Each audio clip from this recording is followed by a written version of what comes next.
Today we're going to listen to another story. Today's story is called Momotaro, Peach Boy. Our first vocabulary word for today is pheasant. A pheasant is a type of bird with a really long, colorful tail. And then we have the word swooped. Swooped means flew down quickly in a curving motion. So when you think of swooped, you think of zoop, swoop, zoop, just like that. Swoop down in a curving motion. Okay, so today we're going to listen to another folk tale. Now, what is a folk tale? Does anyone remember? You could pause the video. You could tell the person sitting next to you. A folk tale is a story that's passed down by people telling it. So orally, by word of mouth, not written down. So if it's a folk tale, it might be a story that a grandma tells her grandchildren, who then tell their grandchildren, etc., etc., etc. So it's passed down from people to people. And normally they're fiction. So that means that they're not real. They didn't really happen. So today you're going to listen to another folk tale, but this one has a hero in it. Now, a hero can be the main character in a story, but a hero can also be someone in real life. So a hero is someone who does something really brave or really generous for other people.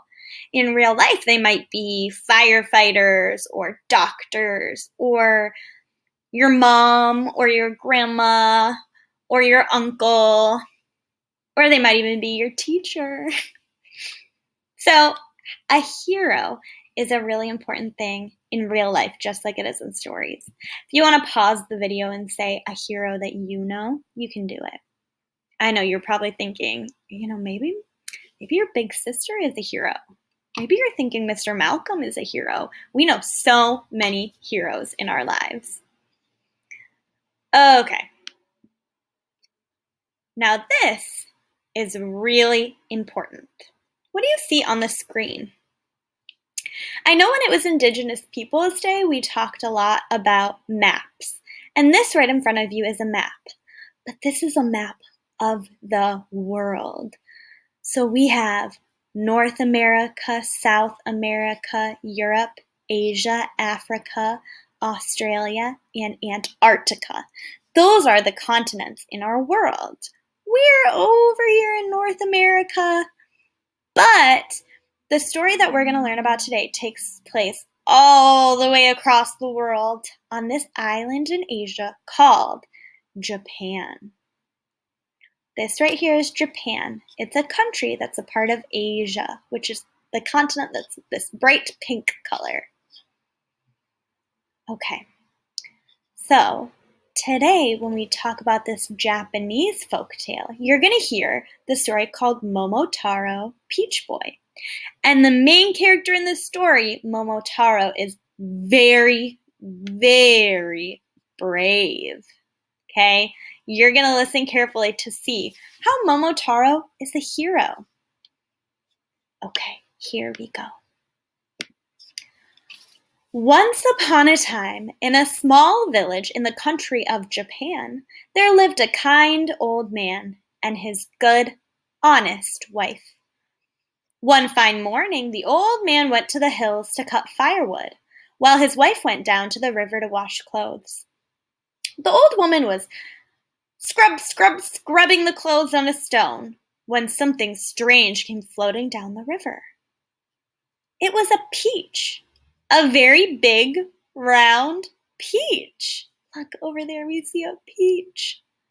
She picked it up, woof, and carried it home with her, thinking she and her husband could eat it when he returned. The old man soon came down from the hills, and the old woman set the peach before him. The peach began to shake and wobble at the table. As the old man and woman looked on in amazement, the peach split apart, and out came a baby boy. Oh, the old man and woman took care of the baby. They were kind to him and raised him as their own son. They called him Momotaro, a fine name, as it means peach boy. Momotaro grew up to be strong and brave, which was a good thing for the village, because for many years the villagers had been bothered by the Oni, who were greedy monsters who stole things from the villagers. Remember, monsters are made up, and they're not real. This story is just pretend. Everyone in the village wished that the Oni would stop bothering the village. One day, when Momotaro had grown to be a young man, he said to his parents, "I'm going to the island of the Oni, who steal from our village." Remember, an island is a piece of land completely surrounded by water. "I will bring back what they have stolen and stop them from harming us ever again. Please make some millet cakes for me to take along my journey." Those are cakes that are made out of a type of seed called millet, so he's asking for food for his trip. The old man and woman were worried, but they made the millet cakes for Momotaro, and so he started on his way. He had not gone far when he met a dog. "Where are you going, Momotaro?" asked the dog. "I am going to the island of the Oni to bring back what they have stolen from my village," said Momotaro. "And what are you carrying in that sack?" asked the dog. "I'm carrying the best millet cakes in all Japan," said Momotaro. "Would you like one?" Yes," said the dog, "and I will come with you to the island of the Oni. I will help you." The dog ate the millet cake, then he and Momotaro walked on. They soon met a monkey. "Where are you going, Momotaro?" asked the monkey. "I'm going to the island of the Oni to bring back what they have stolen from my village," said Momotaro. "I will come with you," said the monkey, and Momotaro thanked him and gave him a millet cake. Now the three of them walked along, when soon they heard a call, "Momotaro, Momotaro, where are you going?" Momotaro looked around to see who was calling. A big pheasant flew out of a field and landed at his feet. There's the pheasant. Remember the bird with the long, colorful tail. Momotaro told him that he and his new friends were going to the island of the Oni. "Then I will come with you and help you," said the pheasant. Momotaro thanked him and gave him a millet cake. So Momotaro went on his way with the dog, the monkey, and the pheasant following close behind. They soon came to the island of the Oni. The Oni lived in a big stone castle. The pheasant flew over the high castle walls. He swooped down and flew back and forth so fast that it scared the Oni.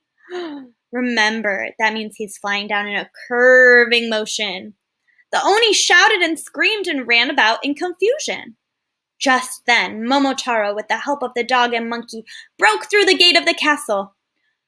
Oh, what a scene! The dog and monkey ran about the legs of the Oni, which tripped them up so much they had trouble standing. Momotaro ran left and right, waving his staff or walking stick. Many of the Oni ran away, and soon it was just Momotaro and the Oni king. Ooh, I'm nervous. Momotaro ordered the Oni king to collect all the treasures the Oni had stolen. Momotaro and his friends gazed in amazement at the beautiful gowns and jewels and gold and silver that had been stolen from the village over the years. And so Momotaro took all the riches back to the village.